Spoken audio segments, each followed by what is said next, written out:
Pearl Jam is one of the most notorious acts of the 90s grunge movement coming out of Seattle. They paved the way for some of the greatest rock bands of recent times due to their notorious sound and multitude of hits like Even Flow and Alive. However, there's one song in particular from the band that finds itself at the same level as these songs that topped Billboard charts and garnered hundreds of millions of streams across platforms, despite it never being released in any form or fashion. After a few years into their career, Pearl Jam had already experienced vast success and started experimenting with different sounds and live methodology. The band at this time followed a lot of the tropes of the jam band archetype, as they frequently changed up set lists on the fly, rearranged song structures, and improvised musical pieces all in a live setting. This improvisational nature culminated on June 19, 1995, when the band performed a historic performance at Red Rocks in Colorado.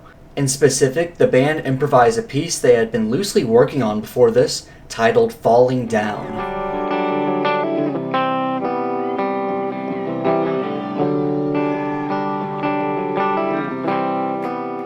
The show starts off slower than one might expect from a Pearl Jam show. Light cheers from the fans greet the band as they sit down in chairs with their instruments as drummer Jack Irons sets the groove for the opening song, Long Road.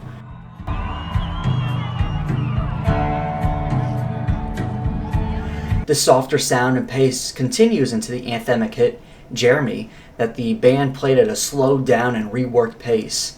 At this point in the show, fans of the studio sound were largely disappointed, but fans of the improvisational-based live sound were sitting waiting for what was to come with the rest of the show. A cover of Neil Young's The Ship song followed, but was ultimately cut short as the band didn't have it fully worked through, as well as the deep-cut B-side to the Jeremy single, Footsteps, following Jeremy. Footsteps came to an explosive finale as the band teased the riff for what was to come. Eventually, the song came to a quiet close with the audience looking on as well.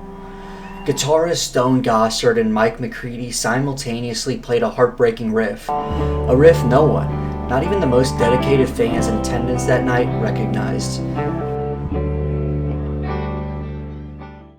Jeff Ament on his upright bass, followed closely by Jack Irons, joined in together with a riff to transform this simple riff into a full-fledged intro to a song.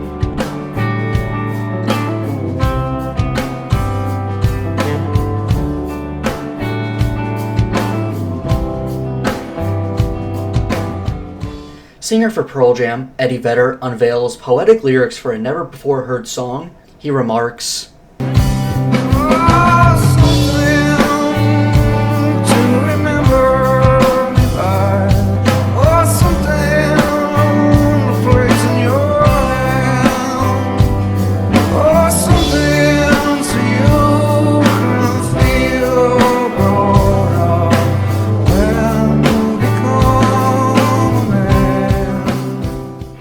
The lyrics paint a picture of a separation between two lovers. It sets the scene for a bittersweet end to some kind of relationship through a gift to remember the connection through.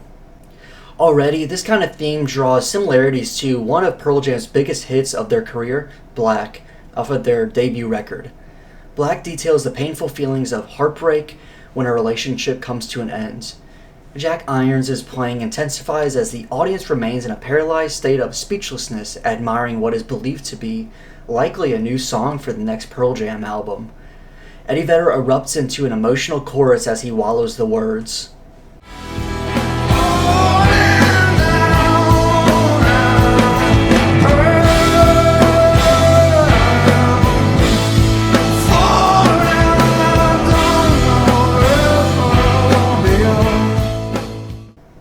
The chorus, with the setting in mind, further portrays what the feeling of heartbreak is like.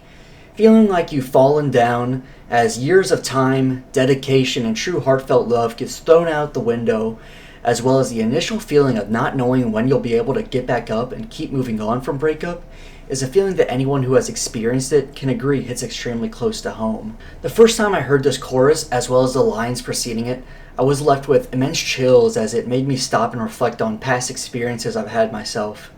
I felt angry, sad, remorseful, and nostalgic for the past all at once as these words spoke through me. It's so rare for a song to make me feel this kind of way in so few words that the further details of Falling Down and its hiddenness shocked me. Eddie Vedder doesn't let the heartbreak portrayed in this chorus hold him back though. Rather, he continues treading on, lamenting on how the breakup leaves the past memories and built-up maturity together, frozen like stone, and how they'll be no more than flesh and bone to one another. In other words, Eddie Vedder touches on how the separation would leave him and the other person to just be strangers after the call. Just as a second of reflection occurs in the backing instrumental to the last line of the verse, Jack Irons jumps to a powerful, but not just overpowering drum fill that is followed by a stronger emphasis on the crash cymbal with overdriven guitars, and Eddie's voice jumping back in at the center stage, again wallowing the words, "I'm falling down." An uneasy tension fills the air after this repeated chorus as the band doesn't come to a resolve and build back up again like they did after the first chorus. The band keeps playing powerfully and quickly as Eddie Vedder repeats the words, "You're a boy," multiple times.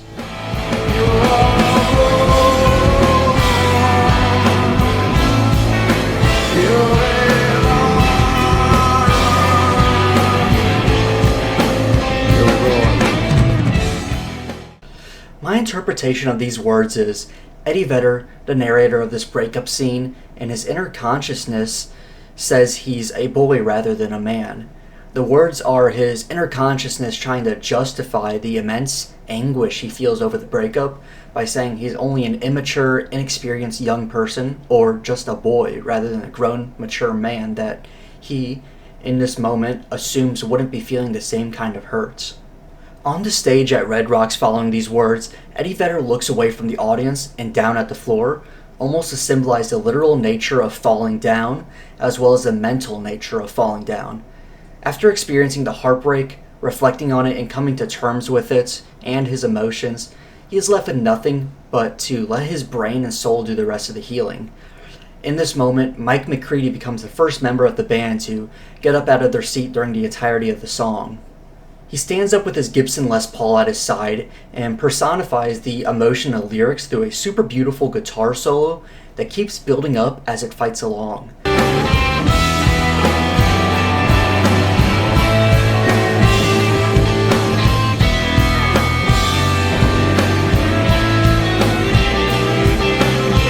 The drums continually pick up pace and eventually sound like they're fighting the guitar solo, possibly in an attempt to show the anxious feelings of breakup and moving on to a new beginning. After the solo comes to a close, the arena is left with a total silence. Nothing more than McCready and Gossard's gentle riffing is present. The silence serves two crucial purposes for the song. It provides a musical relief from the endearing moments, treading on before it so the audience can catch their breath, and it shows how the narrator has come to a new beginning. The new beginning, like how every breakup usually goes, is bittersweet, partially depressingly empty, as seen in the lone riffing, but at the end of all, hopeful. Eddie Vedder further elaborates on this notion in the lyrics.